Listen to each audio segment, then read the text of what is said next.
என்ன நேயர்களே, கௌதம் கருணாநிதியோட அடுத்த படைப்புக்கு ரெடி ஆயிட்டீங்களா? எஸ், கதையோட பேரு விஷாலின் கொலை முன்னறிவிப்பு.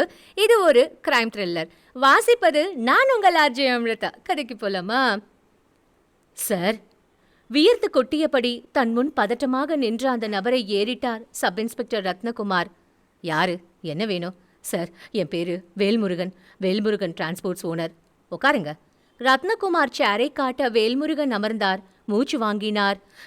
சார், சொல்லுங்க. என்ன ஒருத்த மிரட்டுறான் சார். யார் அது? எப்படி மிரட்டுறான்? ஃபோன்லையா? இல்லை சார், நேரா வந்து மிரட்டுறான். நேரா வந்து மிரட்டுறானா? ஆள் எப்படி இருப்பாரு? ஏதாவது அடையாளம் சொல்லுங்க. எல்லோ டிஷர்ட்டு, ப்ளூ ஜீன்ஸு, தலையில் கேப் போட்டிருந்தான், கூலர் போட்டிருந்தான். எங்கே வந்து மிரட்டினா? ஃபர்ஸ்ட் டைம் கம்பெனிக்கு வந்தான் சார். இப்போ ரோட்டில் வச்சு மிரட்டுறான். என்ன நடந்ததுன்னு கொஞ்சம் டீட்டெயிலாக சொல்கிறீங்களா? Yes sir. வேல்முருகன் டிரான்ஸ்போர்ட்ஸ். அவன் கேட்டை தள்ளிக்கொண்டு உள்ளே நுழைய செக்யூரிட்டி அவனை கேள்வியாய் பார்த்தார். யாரு? வேல்முருகன் சாரை பார்க்கணும்.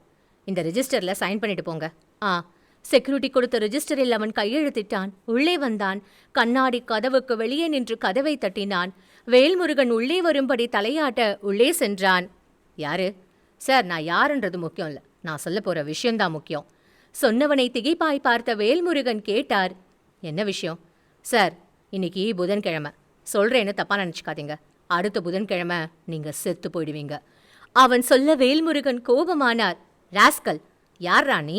எங்கே வந்து விளையாடுற?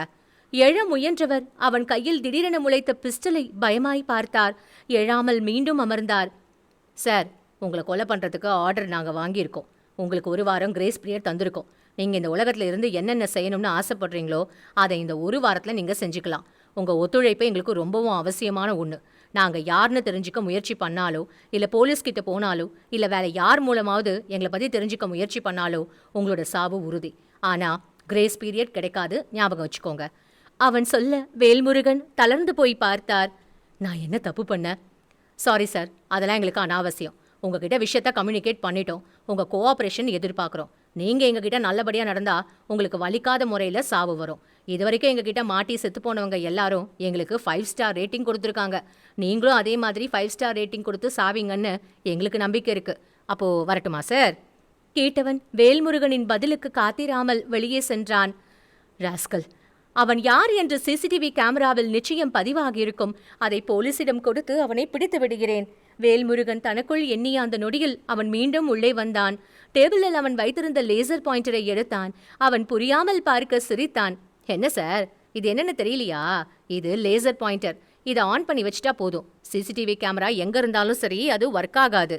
வேல்முருகன் நொறுங்கினார். உன்கிட்ட ஒன்று கேட்கலாமா? கேளுங்க சார். உனக்கு பணம் ஏதாவது வேணுமா? வேண்டாம் சார், கடவுள் புண்ணியத்தில் அதுக்கு எந்த குறைச்சலும் இல்லை. அப்புறம் ஏன் இப்படின்னு கேட்குறீங்களா?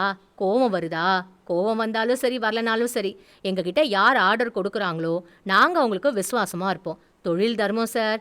இங்கிலீஷில் சொல்லணும்னா ப்ரொஃபஷ்னல் எத்திக்ஸு. நாங்கன்னு சொல்கிறியே, நீங்கள் யார்? MCS sir. அப்படின்னா மர்டர் கன்சல்டன்சி சர்வீசஸ். வேல்முருகன் சொல்ல சப் இன்ஸ்பெக்டர் ரத்னகுமார் அதிர்ச்சியுடன் நிமிர்ந்தார். என்னது? மர்டர் கன்சல்டன்சி சர்வீசஸா? ஆமாம் sir. Velmurugan, are you serious? ஏன் சார்? எனக்கு என்னமோ உங்களை யாரோ வச்சு காமெடி பண்ணியிருக்காங்கன்னு தோணுது. நீங்கள் சீரியஸாக எடுத்துகிட்டு வந்து கம்ப்ளைண்ட் பண்ணிட்டு இருக்கீங்க? நிச்சயமாக இல்லை சார். அவன் பேசிய ஒவ்வொரு வார்த்தையும் நிதானமாக உறுதியாக இருந்துச்சு. என்ன செய்ய போகிறோம்னு ரொம்ப நல்லா தெரிஞ்சு பேசுகிறாங்க சார். என்ன பேசுகிறீங்க வேல்முருகன்? போலீஸ் ஸ்டேஷன்லாம் எதுக்கு இருக்குது? அவன் எப்படி இருப்பான்னு உங்களுக்கு தெரியுமா? சரியாக சொல்ல தெரியல சார். ஆனால் திரும்ப அவனை பார்த்தா என்னால் அடையாளம் காட்ட முடியும். திரும்ப அவங்கள எங்கே பார்த்தான்? நேற்று சார், ரோட்டில். என்ன நடந்துச்சு? நான் நேற்று சூப்பர் மார்க்கெட் போயிருந்தேன் போ. Hello Velmurugan sir. யாரோ அழைக்க சூப்பர் மார்க்கெட்டில் பொருள் வாங்கி கொண்டிருந்த வேல்முருகன் திரும்பினார். அதிர்ந்தார். அவன் நின்றிருந்தான். என்ன சார், இன்னும் 3 நாள் தான் இருக்கு. சீரியஸாக ஏதாவது பண்ணுவீங்கன்னு பார்த்தா சூப்பர் மார்க்கெட்டில் வந்து ஷாப்பிங் பண்ணிட்டு இருக்கீங்க. ஆனாலும் உங்களுக்கு தைரியம் ஜாஸ்தி தான் சார். டேய், எனக்கு கோபத்தை கலப்பாத, மரியாதையாக போயிடு. உங்களுக்கு மரியாதை பேச வராதா சார்? சரி, பரவாயில்ல. அடுத்த ஜென்மத்திலேயாவது பார்க்குற எல்லாரையும் மரியாதையாக பேசுங்க. உனக்கு அவ்வளோதான் மரியாதை. திரும்ப என் முன்னாடி வந்தா நான் என்ன பண்ணுவேன்னு எனக்கே தெரியாது. வேல்முருகன் கத்த அவன் கண்டுகொள்ளாமல் புன்னகைத்தான். இப்படிதான் சார், கிரேஸ் பீரியட் கொடுத்தா கூட கரெக்டாக பிளான் பண்ணாமல் எதுவுமே செய்யாமல் கடைசியில் எனக்கு அந்த வேலை இருக்குது, இந்த வேலை இருக்குது, அதை மறந்துட்டேன், இது மறந்துட்டேன்னு கண்ணீர் விட்டு கதற வேண்டியது. போங்க சார், இந்த உலகத்தில் எல்லாரும் ஒரே மாதிரி தான் இருக்காங்க. ஏண்டா நீ என்ன பைத்தியமா? ஏன் சார், நீ சொல்ற மாதிரி மர்டர் கன்சல்டன்சி சர்வீசஸ் ஆரம்பிச்சு மக்களை கொண்டுட்டு இருந்தா போலீஸ் சும்மா விடுமா என்ன? சும்மா விடாதுன்னு எங்களுக்கு தெரியும் சார். ஆனா எங்க மேல இது வரைக்கும் ஒரு கம்ப்ளைண்ட் கூட இல்ல. அது தெரியுமா உங்களுக்கு? எப்படின்னு கேக்குறீங்களா? கம்ப்ளைண்ட் தர வேண்டியவங்க செத்து போயிடுவாங்க. சாகறதுக்கு முன்னாடி அவங்க யார்கிட்டயும் இந்த மாதிரி மிரட்டல் வருதுன்னு சொல்லவும் மாட்டாங்க. எங்களுக்கு எந்த பிரச்சனையும் இல்ல. அவ்வளவுதான், நாங்க சேஃபு. அவன் சிரிக்க வேல்முருகன் அவனை பயமாய் பார்த்தார். தன் நெஞ்சை பிடித்துக் கொண்டவரை சிரிப்புடன் பார்த்தவன் தொடர்ந்தான். சார், இன்னொரு முக்கியமான விஷயம். என்ன? நாங்க கொலை பண்ற டேட்டுக்கு முன்னாடி நீங்க தற்கொலை பண்ணிக்கிட்டாலோ இல்ல உடம்பு சரியில்லாம செத்து போனாலோ உங்க குடும்பத்துல ஒருத்தர் நாங்க சொன்ன டேட்ல கண்டிப்பா செத்துடுவாரு. பெண்கள் குழந்தைகள் யாருக்கும் விதிவிலக்கு கிடையாது. நாங்க சமத்துவத்தை நம்புறவங்க. டேய், அதனால தான் என்ன சொல்ல வரேன்னா, உடம்ப நல்லா பார்த்துக்கோங்க. முடிஞ்சா ஹெல்த் செக்அப் கூட பண்ணிக்கோங்க, தப்பில்ல. நல்லா சாப்பிடுங்க, பட்னி கிடக்காதீங்க. இந்த வயசுல உங்க பொண்டாட்டி கூட உங்களுக்கு இவ்வளவு அக்கறையா அப்படின்னு டிப்ஸ் தர மாட்டாங்க. ஆனா நாங்க தருவோம். ஏன்னா நாங்க மர்டர் கன்சல்டன்சி சர்வீசஸ். சிரித்த பண்ணி சொன்னவன் தொடர்ந்தான். ஓகே சார், அப்போ புதன்கிழமை பார்க்கலாம். செல்லும் அவனையே பார்த்தபடி பிரம்மை பிடித்தது போல் அசையாமல் நின்றார் வேல்முருகன். வேல்முருகன் சொல்ல ரத்னகுமார் முகம் மலர்ந்தது. எந்த சூப்பர் மார்க்கெட் சொல்லுங்க? Elite sir. அவனுக்கு நிச்சயமா நேரம் சரியில்லை. சூப்பர் மார்க்கெட்ல கண்டிப்பா சிசிடிவி கேமரா இருக்கும். அவன் அங்க ரெக்கார்ட் ஆகியிருப்பான். நாம அந்த விஷுவல்ஸ் எடுத்து அவன் யாருன்னு கண்டுபிடிச்சிடலாம். நீங்க ஒன்றும் கவலைப்படாதீங்க. ரொம்ப தேங்க்ஸ் சார். இப்போதான் மனசுக்கு கொஞ்சம் நிம்மதியா இருக்கு. புதன்கிழமை முடிகிற வரைக்கும் நீங்க ஏன் ஒரு பாதுகாப்பான இடத்துல இருக்கக்கூடாது? இது வரைக்கும் அந்த மாதிரி நான் யோசிக்கல. அது கண்டிப்பா வேணுமா சார்? ஆமா, எனக்கும் அதுதான் சரின்னு தோணுது.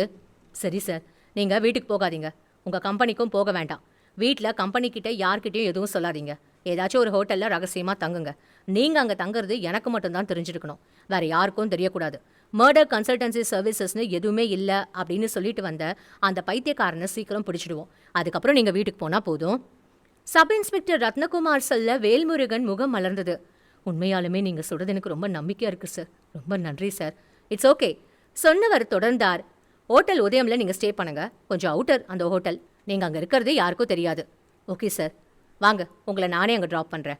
சொன்னவர் அவரிடம் கேட்டார். உங்கள் மொபைல் ஃபோன் எங்கே? என்கிட்ட தான் சார் இருக்குது. அது உங்ககிட்ட இருக்க வேணாம், நீங்கள் இங்கே வச்சுட்டு போயிடலாம். சார், மொபைல் ஃபோன் கூடவா? எதிராளிங்க எப்படி உங்களை கண்டுபிடிக்கிறாங்கன்னு நமக்கு தெரியாது. அதனால் நம்ம எந்த சான்ஸும் கொடுக்கக்கூடாது. புரியுது சார். வேல்முருகன் தன் மொபைலை கொடுக்க ரத்னகுமார் வாங்கி அதை டேபிளில் வைத்தார். வெளியே வந்த ரத்னகுமார் தன் பைக்கை ஸ்டார்ட் செய்ய வேல்முருகன் ஏறிக்கொண்டார். பைக் நேரு சாலையை தாண்டியது. உதயம் ஹோட்டலை அடுத்த அரை மணி நேரத்தில் அடைந்தனர். 3வது மாடியில் அறையெடுத்த வேல்முருகனை தங்க வைத்த ரத்னகுமார் தனக்குள் சொல்லிக் கொண்டார். இப்ப என்னடா பண்ணுவீங்க? செவ்வாய்க்கிழமை மாலை 4 மணி. வேல்முருகன் ஹோட்டலில் தன் அறையில் டிவி பார்த்து கொண்டிருந்தார். கதவு தட்டப்பட்டது. யாரு கதவை தட்டினாலும் உடனே திறக்காதீங்க. இந்த ஹோல் வழியா பாருங்க, வெளியில யார் நிக்கிறாங்கன்னு பார்த்துட்டு கதவை திறந்தா போதும். உங்களுக்கு யார் மேலேயாவது சந்தேகம் வந்தா உடனே ரிசப்ஷன்ல சொல்லுங்க. அவங்க உங்களுக்கு ஃபோன் பண்ணி சொல்லிடுவாங்க. சப் இன்ஸ்பெக்டர் ரத்னகுமார் சொன்னது நினைவிற்கு வர வேல்முருகன் வெளியே நிற்பது யார் என்று பார்த்தார். ரத்னகுமார் நின்றிருக்க அவர் முகம் மலர்ந்தது. கதவை திறந்தார். வாங்க சார், எப்படி இருக்கீங்க? பிரச்சனை ஒன்றும் இல்லையே? இது வரைக்கும் இல்லை சார். ஆனால் நாளைக்கு மட்டும் நான் தாண்டிட்டா ரொம்ப சந்தோஷப்பட்டுடுவேன்.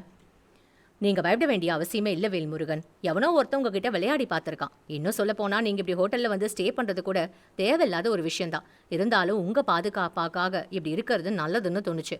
பரவாயில்ல சார், என்னோட பாதுகாப்புக்கு தானே நீங்கள் சொல்கிறீங்க. மதியம் சாப்பிட்டீங்களா? சாப்பிட்டேன் சார். சரி, அப்போ நான் வரேன். சரிங்க சார். பயப்பட வேண்டிய அவசியம் இல்லை. அதே நேரத்தில் எச்சரிக்கையா இருங்க. புரியுது சார்.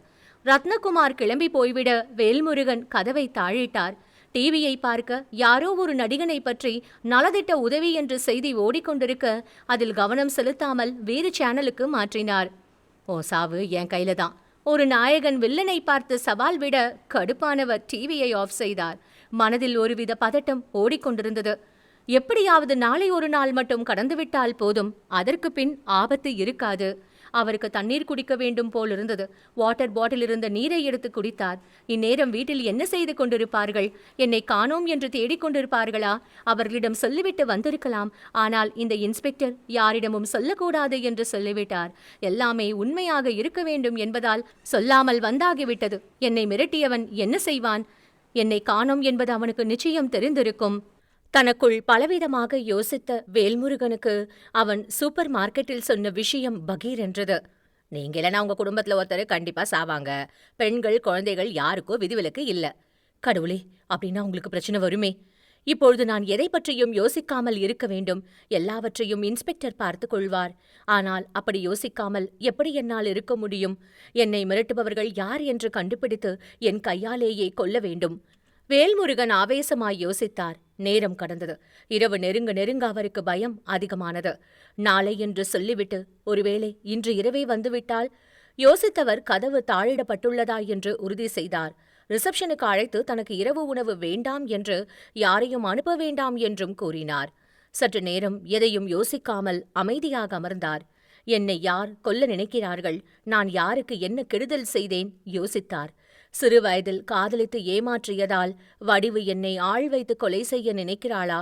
இல்லை, அவள் நிச்சயமாக அப்படியெல்லாம் செய்ய மாட்டாள். அப்படியென்றால் வேறு யார்?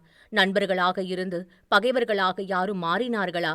யோசித்தார். அப்படி யாரும் இல்லை. தொழில் போட்டியில் யாராவது? தெரியாது. என்னை கொல்வதற்கு எந்த காரணமும் இல்லை. யோசித்தவர் கதவு தட்டப்படும் சத்தம் கேட்டு திடுக்கிட்டார். யாரு? சத்தமாக குரல் கொடுத்தார். வெளியே மௌனம். யாரு? கேக்குறல? கேட்டபடி கதவு துவாரத்தில் வழியாக பார்த்தார். அவன் நின்றிருந்தான். இவன் அவன் அல்ல. வேல்முருகன் திகைத்தார். யார் இவன்? ரிசப்ஷனுக்கு அழைத்தார். ஹலோ, சொல்லுங்க சார். ரூமுக்கு யாரையும் அனுப்ப வேண்டாம்னு சொன்னேன். நாங்க யாரையும் அனுப்பல சார். இப்ப என்னோட ரூமுக்கு வெளியே யாரும் நின்னுட்டு இருக்கான். அவன் யாருன்னு பார்க்க முடியுமா? பார்க்குறோம் சார். அடுத்து வந்த நிமிடங்களை வேல்முருகன் பயமாய் கழிக்க சற்று நேரம் கழித்து வெளியே சத்தம் கேட்டது. ஞான் ரூம் மாறி வண்ண சாரே. வந்தவன் மலையாளத்தில் ஏதோ சொன்னது கேட்டது. வெளியே ரிசப்ஷனிஸ்டை கண்டதும் வேல்முருகன் கதவை திறந்தார். சார், நீங்க ஒன்றும் டென்ஷன் ஆகாதீங்க. அவன் பக்கத்து ரூமுக்கு பதிலாக இங்கே வந்துட்டான். ரிசப்ஷனிஸ்ட் சொல்ல அவருக்கு நிம்மதியாக இருந்தது. எனக்கு ஒரு ஹெல்ப் பண்ண முடியுமா? சொல்லுங்க சார். சப் இன்ஸ்பெக்டர் ரத்னகுமார் கிட்ட பேசணும். இன்ஃபார்ம் பண்றேன் சார். வேல்முருகன் மீண்டும் தன் அறைக்குள் வந்து கதவை பூட்டிக் கொண்டார். 10 நிமிடங்களில் ஃபோன் அடித்தது. ஹலோ சார், நான் வேல்முருகன். எப்படி இருக்கீங்க? டென்ஷனாக இருக்கு சார். எப்படி தூங்க போறேன்னு தெரியல. பயப்படாதீங்க. நாளைக்கு நானும் அங்கே தான் இருப்பேன். உங்ககிட்ட ஃபர்ஸ்ட் சொல்ல வேண்டாம்னு நினச்சேன். ஆனால் நீங்கள் பயப்படுறதுனால சொல்கிறேன். ஆனால் நான் அங்கே இருக்கிறது நீங்கள் காட்டிக்க கூடாது. இப்போ தான் சார் நிம்மதியாக இருக்குது. ரொம்ப நன்றி சார். It's okay. ரத்னகுமார் வைத்துவிட வேல்முருகன் ஆசுவாசமானார். படுத்தவர் கொஞ்ச நேரத்தில் தூங்கிவிட்டார். மறுநாள் காலை பொழுது விடிந்தது. வேல்முருகன் எழுந்தார், குளித்தார், கடவுளை கும்பிட்டார். கடவுளே, அந்த பைத்தியக்காரங்க கிட்டேருந்து என்னை காப்பாத்து. நான் உனக்கு என்ன வேணும்னாலும் பண்ணுறேன். மனமுருகி வேண்டினார். ஃபோன் அடிக்க எடுத்தார். சார், பிரேக்ஃபாஸ்ட் உங்களுக்கு என்ன வேணும்? இட்லியா பூரியா? எதுவும் வேண்டாம். டீ காஃபி எதுவும் சொல்லவா சார்? வேண்டாம். இன்று முழுவதும் அறையை திறக்கக்கூடாது முடிவு செய்தவர் சேரில் அமர்ந்தார். சற்று நேரத்தில் மூச்சு திணறுவது போல உணர்ந்தவர் யாரையாவது உதவிக்கு அழைக்க எண்ணி போன் அருகில் செல்ல அது அடித்தது. யார் என்று புரியாத குழப்பத்துடன் போனை எடுக்க மறுமுனையில் அவன் சிரித்தான். இவன் அவன்தான். வணக்கம் சார். ராஸ்கல், பரவாயில்லையே, என்னோட குரல் உங்களுக்கு ஞாபகம் இருக்கு. எங்கடா இருக்க? எதுக்கு சார்? கண்டிப்பா சப் இன்ஸ்பெக்டர் ரத்னகுமார் கிட்ட நீ மாட்டிக்க போற. சார், நீங்க நினைக்கிற மாதிரி நான் இப்போ இங்க நீங்க தங்கியிருக்கிற ஹோட்டல்ல இல்ல. என்ன சொல்ற? நேரா வந்து துப்பாக்கியில சுடுறது, கத்தியில குத்துறது இல்ல. வேற மாதிரி கொள்றதெல்லாம் எங்களுக்கு நம்பிக்கை இல்லாத விஷயம். புது மாதிரியா யாருக்கும் எந்த சந்தேகமும் வராம தீர்த்து கட்டுறது தான் எங்களோட MCSஓட பாலிசி. என்ன சொல்ற? புரியலையா? நீங்க இன்னைக்கு குளிச்சிருப்பீங்களே. ஆமா, அதுக்கு என்ன? அதான் சார், நீங்க கடைசி முறையா குளிச்சது. இனிமே நீங்க குளிக்க முடியாது. டேய், புரியலையா சார்? நீங்க போட்ட soap மெத்தல் cyanide vapour infused soap. அது போட்டு குளிச்சா ஈரம் இருக்கிற வரைக்கும் உயிரோட இருக்கலாம். ஈரம் காய காய ஒரு மாதிரி நல்ல வாசனையா இருக்கும். அதை சுவாசிக்க சுவாசிக்க கொஞ்சம் கொஞ்சமா செத்து போகலாம். மேக்ஸிமம் 5 நிமிஷம் தான். 3 நிமிஷம் நான் பேசிட்டேன். Last 2 minutes sir. No. Yes sir, நாங்க சொல்றதா செய்வோம்னு இப்போ உங்களுக்கு புரிஞ்சிருக்கோம். அவன் சொல்ல வேல்முருகனுக்கு வியர்த்தது. மூச்சு விட முடியாமல் தடுமாறினார். தலை சுற்றியது. சார், அவன் அழைக்க பதில் சொல்ல முயன்று முடியாமல் ரிசீவரை கீழே தவறவிட்டபடி சரிந்தார். வாயில் ரத்தம் எட்டி பார்க்க துடைக்க முற்பட்டும் முடியாமல் தவித்தார். கால்கள் வெட்டிக்கொள்ள கண்கள் நிலைத்தன. இறந்து கிடந்த வேல்முருகனின் உடலை சப் இன்ஸ்பெக்டர் ரத்னகுமார் அதிர்ச்சியுடன் பார்த்தார். நான் கூட யாரோ விளையாடுகிறான் என்றுதான் நினைத்திருந்தேன். ஆனால் அவர்கள் மோசமானவர்கள். பூட்டிய அறைக்குள் கொன்றுவிட்டு போயிருக்கிறார்கள் என்றால் அவர்கள் சாதாரணமானவர்கள் அல்ல. யோசித்த ரத்னகுமாரின் முகம் சிவந்தது. வேல்முருகன் உடல் போஸ்ட்மார்ட்டத்திற்கு எடுத்து செல்லப்பட்டது. ரத்னகுமார் அறையை கவனமாக ஆராய்ந்தார். சந்தேகம் படும்படியாக ஒன்றுமே இல்லை. அவருக்கே தலை சுற்றியது. அப்பொழுது அவர் மொபைல் அடித்தது. எடுத்தார். யாரு? சார், நான் கான்ஸ்டபிள் தணிகாச்சலம் பேசுறேன். சொல்லு. ஹோட்டல் பாரடைஸ்லேருந்து கால் பண்ணியிருந்தாங்க. இங்க பூட்டிய ரூம்ல ஒரு டெட் பாடி இருக்கு சார். தனிக்காச்சலம் சொல்ல ரத்னகுமார் அதிர்ந்தார். என்ன சொல்றீங்க? Dead body sir. இப்ப எங்க இருக்கீங்க? நான் ஹோட்டல்ல தான் சார் இருக்கேன். ரத்னகுமார் பரபரப்பானார். இது வேற ஏதோ நெட்வொர்க் சொல்லி வச்சு கொலை செய்கிறாங்க என்றாள். அங்கேயும் அப்படித்தான் நடந்திருக்கும். வெளியே விரைந்த ரத்னகுமார் ஜீப்பில் ஏறினார். டிரைவர் கேட்க ஹோட்டல் பாரடைஸ் என்றார். கமிஷனர் ஜார்ஜ் கோபமாய் பார்த்தார். சிட்டில அன்யூஷுவல் மர்டர்ஸ் இது வரைக்கும் 5 ரிப்போர்ட்ஸ் ஆயிருக்கு. நம்ம கிட்ட 1 இன்ச் கூட எவிடன்ஸும் டெவலப்மெண்ட்டும் இல்ல. கமிஷனர் சொல்ல அனைவரும் மௌனம் காத்தனர். உங்களுக்கு தெரிஞ்ச யோசனை நீங்க சொல்லலாம். இப்படி சைலண்டா உட்காந்துருந்தா இந்த கேஸ்ல ஒரு முன்னேற்றமும் இருக்காது. சொன்ன கமிஷனர் அழைத்தார். Santhakumar sir, any suggestion? ஒரு டைனமிக் ஆஃபீஸர் இந்த கேஸ்ல இன்வால்வ் ஆனா நல்லதுன்னு தோணுது சார். சாந்தகுமார் சொல்ல கமிஷனர் சற்று நேரம் ஒன்றும் பேசாமல் யோசித்தார். அவர் முகம் மலர்ந்தது. நீங்க சொல்றது கரெக்ட் தான். எனக்கு தெரிஞ்ச ஒருத்தன் இருக்கான். அவன் டைனமிக் மட்டும் அல்ல, பிரில்லியன்ட். அதிகமாக பேச மாட்டான், ஆனா கேஸ் கண்டிப்பா முடிஞ்சிடும். கமிஷனர் சொல்ல சாந்தகுமார் ஆர்வமாய் கேட்டார். யார் சார் அது? விஷால். இங்க பாரு விக்னேஷ், இது நாள் வரைக்கும் தெரியாம தப்பு பண்ணிட்டோம். இனிமே அது தப்பு பண்ண வேண்டாம். நான் சொல்றது உனக்கு புரியும்னு நினைக்கிறேன். மதுரை ரயில் நிலையத்தின் முதல் பிளாட்ஃபார்மில் இரவு 9 மணிக்கு தன் முன் நின்ற விக்னேஷிடம் கெஞ்சினாள் மதுமதி. காரணம் என்னன்னு தெரிஞ்சுக்கலாமா? நான் கல்யாணமானவ, எனக்கு குழந்தை இருக்கு. என் கூட பழகிறதுக்கு முன்னாடி நீ கல்யாணமானவன்னும் உனக்கு தெரியலையா? விக்னேஷ் கோபத்துடன் கேட்டான். இப்பவும் சொல்றேன் விக்னேஷ், எனக்கு உன்னை பிடிக்கும். ஆனா தப்பு பண்ணது போதும். ப்ளீஸ் புரிஞ்சுக்க. நல்ல பொண்ணா பார்த்து கல்யாணம் பண்ணிக்க. மதுபதி சொல்ல சொல்லவே விக்னேஷ் குறுக்கிட்டான். போதும் நிறுத்துடி. அட்வைஸ் பண்ண வந்துட்டா. ஒரு கெட்ட வார்த்தை சொல்லி திட்டிய விக்னேஷ் தீர்க்கமாய் கேட்டான். இப்போ நீ எனக்கு வேணும். என் கூட வரப்போறியா இல்லையா? இல்ல விக்னேஷ், என்ன மன்னிச்சுக்க. இதான் உன் முடிவா? ஆமா சொன்ன மதுமதி விக்னேஷ் தன் பாக்கெட்டிலிருந்து எடுத்த கத்தியை பார்த்ததும் அதிர்ந்தாள். விக்னேஷ், என்னடி குரல் தந்தி அடிக்குது? உன்னோட முடிவை நீ சொல்லிட்ட. என்னோட முடிவு என்ன தெரியுமா? எனக்கு கிடைக்காத நீ யாருக்குமே கிடைக்க கூடாது. அதான் என்னோட முடிவு. சொன்னவன் கத்தியால் அவள் கழுத்தை அறுக்க முற்பட மதுமதி பதறி பின்வாங்க கத்தி காற்றை கிழித்தது. அட, நக்கலாய் சிரித்தபடி அவன் மீண்டும் முயல மதுமதி கதறினாள். வேண்டாம் விக்னேஷ், ப்ளீஸ். சாவுடி சொன்ன விக்னேஷ் சொல்லி வாயை மூடுவதற்குள் அந்த வலிமையான உதையில் பறந்து போய் தண்டவாளத்தில் விழுந்து மோசமாய் அடிபட்டு கதறினான். மதுமதி நடந்ததை நம்ப முடியாமல் பிரமிப்பாய் பார்க்க விஷால் நின்றிருந்தான். யாரவன்? எதுக்கு கொல்ல வந்தான்? விஷால் கேட்க மதுமதி கண்ணீருடன் சொல்ல விஷால் அவனிடம் சொன்னான். எப்பவும் குடும்பம்தான் முக்கியமானது. அடுத்தவன் தான். அது நல்லா புரிஞ்சுக்க. கிளம்பு. தண்டவாளத்திலிருந்து எழ முடியாமல் கதறிக்கொண்டிருந்த விக்னேஷின் மீது மதுமதியின் பார்வை செல்ல, அவனை பத்தி இனிமே நீ கவலைப்பட வேண்டாம். அவன் எந்திரிச்சு நடக்கிறதுக்கு 6 மாசம் ஆகும் சொன்ன விஷால் அங்கே வந்து ரயில்வே போலீசிடம் திரும்பினான். தன் ஐடி கார்டை காட்டியபடி சொன்னான். அவன் ட்ராக்ல இருந்து கிளியர் பண்ணுங்க. பாண்டியன் எக்ஸ்பிரஸ் இப்ப வர டைம். எஸ் சார் சொன்ன அவர்கள் சல்யூட் அடிக்க மதுமதி தயக்கமாய் கேட்டாள். சார் நீங்க? Assistant commissioner. ரொம்ப தேங்க்ஸ் சார். இட்ஸ் ஓகே, நீ கிளம்பு. மதுமதி கிளம்ப விஷாலின் பார்வை விக்னேஷிடம் திரும்பியது. எழ முடியாமல் அலறியவனை பார்த்த ஒரு கான்ஸ்டபிள் மற்றவரிடம் சொன்னார். சார், இடுப்பு முறிஞ்சிருக்கும்னு தோணுது. கௌஷிக். ஆர்த்தி அழைக்க 1 வயது கௌஷிக் அம்மாவை பார்த்ததும் மலர்ந்து புன்னகைத்தான். அப்பா பாரு, இன்னும் வீட்டுக்கு வராம இருக்காரு. டைம் 10 போகுது. சீக்கிரமா வரணும், உன்னை வந்து பார்க்கணும்னு அவருக்கு எந்த ஆக்கிரையும் இல்ல. நீதான் அவர்கிட்ட கேட்கணும். கேப்பியா? சொன்ன ஆர்த்தியை அப்பொழுதுதான் உள்ளே நுழைந்த விஷால் பாசமாய் பார்த்தான். அவள் அறியாமல் மெதுவாக வந்து அவளை பின்னாலிருந்து கட்டிக்கொள்ள ஆர்த்தியின் முகம் மலர்ந்தது. விடு. ஆர்த்தி சொல்ல விஷால் குறும்பாக கேட்டான். விட்டுறவா? வேண்டாம். லவ் யூடி. எனக்கு வேண்டாம் உன் லவ். அடப்பாவி, அப்ப நான் யாரை லவ் பண்றது? உனக்கு என்ன யாரும் இல்லையா? உனதான் எல்லாருக்கும் பிடிக்குமே. ஆர்த்தி சொல்ல விஷால் சிரித்தான். என்ன யாருக்கு பிடிக்கும்னு முக்கியம் இல்ல, எனக்கு எப்பவுமே என்னோட ஆர்த்தியை மட்டும் தாண்டி பிடிக்கும் என்று கூறினான். அவளை அணைத்து கொண்டு விஷால் சொல்ல ஆர்த்தி நெகிழ்ந்தாள். ஏன் லேட்டு? மீட்டிங் முடிஞ்சு வரத்துக்கு லேட் ஆயிடுச்சு. அதுவும் ஒரு வகையில நல்லதா போச்சு. என்னாச்சு? ட்ரெயின்ல இருந்து இறங்கி பிளாட்ஃபார்ம்ல நடந்து வரேன். ஒருத்தன் ஒரு பொண்ணை மிரட்டிட்டு இருந்தான். என்னன்னு பாக்கறதுக்குள்ள கத்தி எடுத்து அவ கழுத்தை வெட்ட போயிட்டான். அப்புறம் என்னாச்சு? அவன் செத்துட்டானா? ஆர்த்தி கேட்க விஷால் சிரித்தான். இல்ல, இப்போ ஃப்ராக்சர்னு நினைக்கிறேன். சரி, ட்ரெஸ் மாத்திட்டு வா. உனக்கு பிடிச்ச சமையல் இன்னைக்கு. என்ன ஸ்பெஷல்? ஐர மீன் குழம்பு. ஆர்த்தி சொல்ல விஷால் வாவ் என்றான். எப்படி ஆர்த்தி? அப்பா வந்திருக்காரு. வரும்போது உனக்கும் ஐர மீன் கொண்டு வந்தாரு. மாமா எங்க? ரொம்ப நேரம் வெயிட் பண்ணாரு. அப்புறம் டிராவல் டயர்டா இருந்ததால தூங்கிட்டாரு. காலையில பேசலாம். ம்.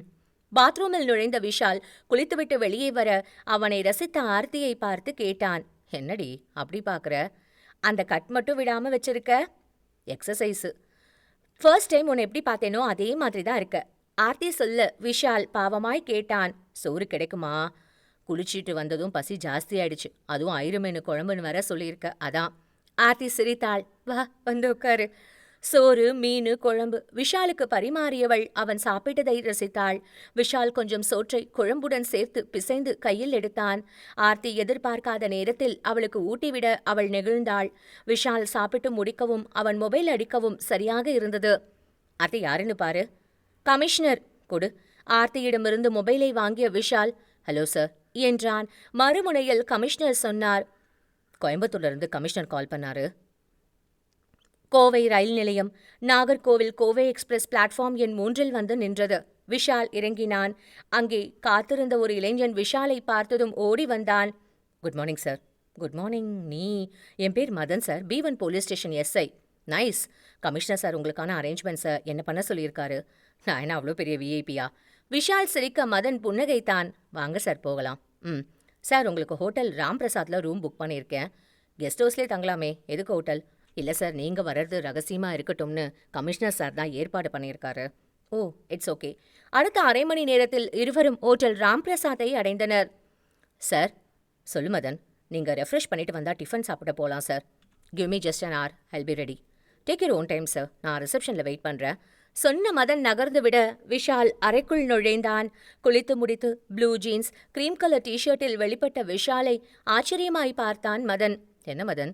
உண்மையாக சொல்கிறேன் சார், இப்போ உங்களை பார்க்கறதுக்கு அசிஸ்டன்ட் கமிஷனர் மாதிரி இல்லை, ஒரு சினிமா ஹீரோ மாதிரி இருக்கீங்க.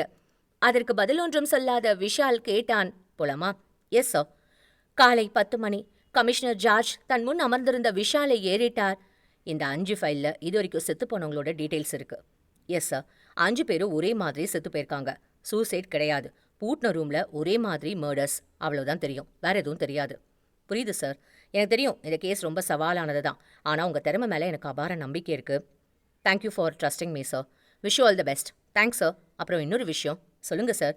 முடிஞ்ச வரைக்கும் விசாரணை ரகசியமாக இருக்கட்டும். நமக்கு எதிரில் இருக்கிறவன் யாருன்னு நமக்கு இப்போ தெரியாது. அவன் யாராக இருந்தாலும் சரி, உஷாராக இருக்கக்கூடாது. அதுக்கு தான் சொல்கிறேன். புரியுது சார். ஜார்ஜ் எழுந்தார். விஷால் கையை பற்றி குலுக்கியபடி விடை பெற்றார். விஷால் ஃபைல்களை எடுத்துக்கொண்டு அறையை நோக்கி நடந்தான். விஷால் தன் முன்னிருந்த ஃபைல்களில் ஒன்றை எடுத்தான். பத்மகுமார், வயது 45. பத்மகுமார் போட்டோவில் இறுக்கமாக இருந்ததால் அவர் உடலை பல கோணங்களில் எடுத்த போட்டோக்கள் இருந்தன. விஷால் ஒரு போட்டோவை எடுத்து பார்த்தான். எப்படியாவது மரணத்தை தடுத்தாக வேண்டும் என்ற ஆசையும் பயமும் அவர் கண்ணில் தெரிந்ததாக அவனுக்கு பட்டது. வாயில் அது என்ன சிவப்பாக, ரத்தமா? உற்று பார்த்தான். ரத்தம் மாதிரிதான் தெரிந்தது. போஸ்ட்மார்ட்டம் ரிப்போர்ட் எடுத்து படித்தான். மரணம் நிகழ்ந்தது. மூச்சு திணறலால் என்றிருந்தது. உடம்பில் தாக்கப்பட்டதற்கான காயங்கள் எதுவும் இல்லை. இதயம் ஆக்சிஜன் இல்லாமல் செயலிழந்தது தெரிய வந்தது. வயிற்றில் எந்தவித விஷமோ அல்லது அது சம்பந்தமாகவோ படிவங்கள் எதுவும் இல்லை. நுரையீரலில் புதுவிதமான கெமிக்கல் ட்ரேஸ் மிக குறைந்த அளவில் பதிவாகியுள்ளது. அதை படித்த விஷாலுக்கு ஒரு முடிவுக்கு வர முடியவில்லை. பூட்டிய அறைக்குள் மூச்சு திணறலால் மரணம் என்றால் மூச்சு திணறல் எப்படி நிகழ்ந்திருக்க முடியும்? நுரையீரலின் புதுவிதமான கெமிக்கல் என்பது ஓகே, ஆனால் மிக குறைந்த அளவில் மட்டுமே ட்ரேஸ் என்றால் அதன் மூலம் நிச்சயமாக மரணம் சம்பவித்திருக்க வாய்ப்பில்லை.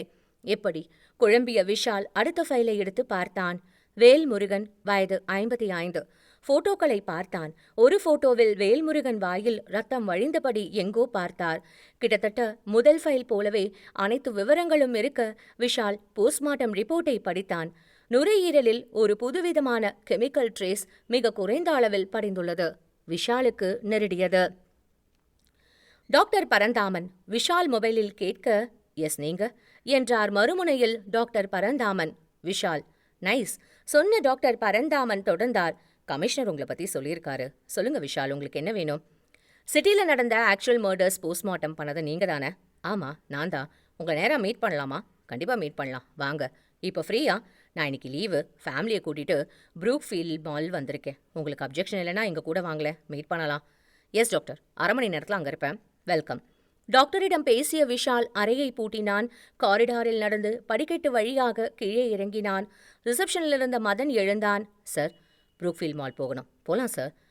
அஃபிஷியல் வெஹிக்கிள் வேண்டாம், கால் டாக்ஸில போலாம். விஷால் சொல்ல ஒரு நிமிடம் திகைத்த மதன் தலையாட்டினான். Yes sir. விஷால், மதன் இருவரும் ரெட் டாக்ஸி பிடித்து ப்ரூக்ஃபீல்ட் மால் அடையும் பொழுது மணி 12. மதன், சார், நான் உள்ள போய் ஒருத்தரை பார்த்து பேச போறேன். Yes sir. நீ என்ன பண்ற? எனக்கு கொஞ்சம் தூரமா இருக்கு. எங்களை யாராவது கவனிக்கிறாங்களான்னு நீ கவனிக்கணும், புரியுதா? Yes sir. விஷால் டாக்டர் பரந்தாமனுக்கு அழைத்தான். சொல்லுங்க விஷால், வந்துட்டீங்களா? Yes sir. மேலே வாங்க, top floor, refreshment section. Okay sir. லிஃப்டில் நுழைந்து வெளிப்பட்ட விஷால் சுற்றும் முற்றும் பார்க்க வந்து அறிமுகப்படுத்திக் கொண்டார். Mister Vishal. Yes sir. I am doctor Paranthaman. Nice meeting you. வாங்க. இருவரும் அங்கிருந்து சேர்களில் அமர்ந்தனர். சொல்லுங்க விஷால், என்ன தெரியணும் உங்களுக்கு? போஸ்ட்மார்ட்டம் ரிப்போர்ட்ல ஒரு பாயிண்ட்ல கொஞ்சம் கன்ஃபியூஷன். சொல்லுங்க. மரணத்துக்கு காரணம் மூச்சு திணறல்னு இருந்துச்சு. எஸ், அதான் ரீசன். பூட்டின ரூம்குள்ள மூச்சு திணறல் எப்படி நடந்திருக்க முடியும்னு நினைக்கிறீங்க? விஷால் கேட்க டாக்டர் புன்னகைத்தார். அதுக்கு தான் நீங்க இருக்கீங்க. வேற என்ன டவுட்டு? நுரையீரல்ல ஏதோ ஒரு கெமிக்கல் குறைந்த அளவில் ட்ரேஸ் இருக்குன்னு பார்த்தேன். எஸ், அது என்ன கெமிக்கல், அதோட தாக்கம் என்னன்னு தெரிஞ்சுக்க முடியுமா? பர்சன்டேஜ் ரொம்ப கம்மியாக இருந்துச்சு. அதனால் அது என்ன கெமிக்கல்னு சொல்ல முடியல. என்ன கெமிக்கல்னு தெரிஞ்சாதான் அதோட தாக்கம் என்னன்னு சொல்ல முடியும். அது எப்படியா தெரிஞ்சுக்க முடியுமா? சாரி, இங்கே அந்த வசதி இல்லை. அப்படின்னா என்ன மீன் பண்ணுறீங்க? அட்டாப்சி பண்ணுறது ஒவ்வொரு ஊருக்கும் வித்தியாசப்படும். உதாரணத்துக்கு இதே கேஸில் சென்னை இல்லைனா ஹைதராபாத்தில் அட்டாப்சி பண்ணால் அது என்ன கெமிக்கல் உள்பட எல்லாம் தெரிஞ்சுக்கலாம். அந்த மாதிரி அட்வான்ஸ் ஃபெசிலிட்டி எல்லா சிட்டிக்கும் கிடையாது. டாக்டர் பரந்தாமன் சொல்ல விஷால் ஏமாற்றமாக உணர்ந்தான். சார், லாஸ்ட்டாக ஒரு கேள்வி கேளுங்க. மூச்சு திணறலுக்கு காரணம் அந்த கெமிக்கலாக இருக்க வாய்ப்பு இருக்கா? இருக்கலாம். ஆனால் அதுதான் காரணம்னு உறுதியாக சொல்ல முடியாது. Okay sir, thanks, most welcome. எழுந்து வந்து விஷாலை பார்த்ததும் சற்று தள்ளி அமர்ந்திருந்த மதன் எழுந்து அருகில் வந்தான். சார். என்ன மதன், யாராவது எங்களை கவனிச்சாங்களா? இல்லை சார், எல்லாமே நார்மல். மதன் சொல்ல விஷால் யோசித்தான். அடுத்து என்ன செய்வது? சாப்பிடலாமா சார்? மதன் கேட்க விஷால் தலையசைத்தான். இருவரும் கௌரிசங்கர் ஹோட்டலுக்கு நுழைந்தனர். அப்பொழுது விஷால் கேட்டான். இந்த கேஸு ஃபர்ஸ்ட் டீல் பண்ண போலீஸ் ஆஃபீஸர் யாரு? ரத்னகுமார் சார். அவரை நான் பார்க்கணுமே. ஃபோன் பண்ணுறேன் சார். மதன் தன் மொபைலை எடுத்து ரத்னகுமாருக்கு அழைத்தான். சார், நான் மதன். சொல்லுங்க மதன், இப்போ எங்கே சார் இருக்கீங்க? லஞ்சுக்கு கிளம்பிட்டுருக்கேன். ரொம்ப நல்லதாக போச்சு. கௌரிசங்கருக்கு வர முடியுமா சார்? விஷால் சார் உங்களை பார்க்கணும்னு சொன்னார். வரேன். அடுத்த அரை மணி நேரத்தில் ரத்னகுமார் விஷால் முன் நின்றார். வாங்க சாப்பிடலாம். விஷால் தனக்கு எதிரிலிருந்த சேரை காட்ட ரத்னகுமார் அமர்ந்தார். அவனுங்களை விடக்கூடாது சார். ரத்னகுமார் சொல்ல விஷால் கேட்டான். என்ன நடந்ததுன்னு எனக்கு ஸ்டார்டிங்லேருந்து கொஞ்சம் டீட்டெயிலாக சொல்ல முடியுமா? ரத்னகுமார் நடந்தது அனைத்தையும் சொன்னார். குற்றவாளி ஹோட்டலுக்கு வருவான்னு நீங்கள் நம்பினீங்க இல்லையா? ஆமாம் சார். ஆனால் வரல சார், கன்ஃபார்ம். அப்புறம் எப்படி வேல்முருகன் செத்தாரு? அதான் சார் எனக்கும் தெரியல. ஒருவேளை உங்களுக்கு தெரியாமல் வந்திருந்தா? இல்லை சார், சான்ஸே இல்லை. செவ்வாய்க்கிழமை புதன்கிழமை 2 நாளும் என்னோட கண்காணிப்பில் தான் ஹோட்டல் இருந்துச்சு. புதுசாக யாரும் ஹோட்டலுக்கு வரல. அப்படின்னா என்ன மீன் பண்ணுறீங்க? ஹோட்டலில் ஒர்க் பண்ணுற யாராவது இப்படி பண்ணியிருக்கலாம்னு சொல்கிறீங்களா? இல்லை சார், நான் எங்கேயோ மிஸ் பண்ணியிருக்கோம் ரத்னகுமார். நீங்கள் கொஞ்சம் யோசிச்சு பாருங்க. விஷால் சொல்ல ரத்னகுமார் யோசித்தார். இல்லை சார், எனக்கும் தெரியல. ரத்னகுமார் சொல்ல விஷால் சற்று நேரம் மௌனமாய் அவரையே பார்த்தான். கேட்டான். சிட்டியில் இந்த மாதிரி கம்ப்ளைண்ட் வேற எங்கேயாவது வந்துச்சுன்னா நீங்கள் விசாரிச்சிங்களா? விஷால் கேட்க ரத்னகுமாரின் முகம் மலர்ந்தது. சார், இந்த மாதிரி நான் யோசிக்கல சார். உடனே இப்போவே விசாரிச்சு சொல்கிறேன் சார். இது கொஞ்சம் அவசரம். அதே நேரத்தில் ரொம்ப ரகசியமாக இருக்கட்டும். யாருக்கும் எந்த சந்தேகமும் வரக்கூடாது. விஷால் சொல்ல ரத்னகுமார் தலையசைத்தார். சரி சார். அறைக்குள் திரும்பிய விஷால் மீண்டும் அனைத்து ஃபைல்களையும் படித்தான். ஆக்சிஜன் இல்லாமல் மரணம் என்றால் ஹீமோகுளோபின் தடைபடுகிறது என்று பொருள். எப்பொழுது ஹீமோகுளோபின் தடைப்படும்? உடம்பில் விஷம் சேர்ந்தால். ஆனால் இங்கே எந்த உடம்பிலும் விஷம் சேரவில்லையே. போஸ்ட்மார்ட்டம் ரிப்போர்ட் மிக தெளிவாக உள்ளது. நுரையீரலில் இருக்கும் அந்த கெமிக்கல் மட்டும்தான் நிரடுகிறது. அது என்னவென்று தெரிந்தால் ஏதாவது துப்பு துலங்கும். அப்பொழுது விஷாலுக்கு அந்த யோசனை ஓடியது. ஒருவேளை அந்த கெமிக்கல் தான் விஷமா என்ன? அது எப்படி சாத்தியமாகும்? நுரையீரலில் அந்த கெமிக்கல் ட்ரேஸ் இருப்பதால் அது விஷம் என்று வைத்துக்கொண்டால் கூட காற்றில் நிச்சயம் விஷம் கலந்திருக்க வேண்டும். ஆனால் சம்பவம் நடந்த உடனே போலீஸ் சென்றிருக்கிறது. அவர்களுக்கு ஒன்றும் ஆகவில்லை. எந்தவித கிரைமும் ரிப்போர்ட் செய்யவிடவில்லை. அப்படியென்றால் காற்றில் விஷம் என்பது சாத்தியப்படாது. விஷாலின் மொபைல் அடித்தது. எடுத்து பார்த்தான் ஆர்த்தி. ஹலோ ஆர்த்தி, சொல்லு. என்ன சார், என்னோட ஞாபகம் இருக்கா? நிச்சயமா இல்லை. இப்போ நீ ஃபோன் பண்ணது தான் ஞாபகம் வந்துச்சு. விஷால் சொல்ல மறுமுனையில் ஆர்த்திக்கு புரிந்தது. என்னப்பா, கேஸ் ரொம்ப கஷ்டமா இருக்கா? என்ன நடந்தது என்கிட்ட சொல்லு. ஆர்த்தி கேட்க விஷால் நடந்ததை சுருக்கமாக சொன்னான். உன்னோட டவுட் என்ன? காத்துல விஷம் கலந்து அவன் செத்துருப்பான். ஆனா அப்ப வந்த போலீஸுக்கு ஒன்றும் ஆகலை, அப்படிதானே?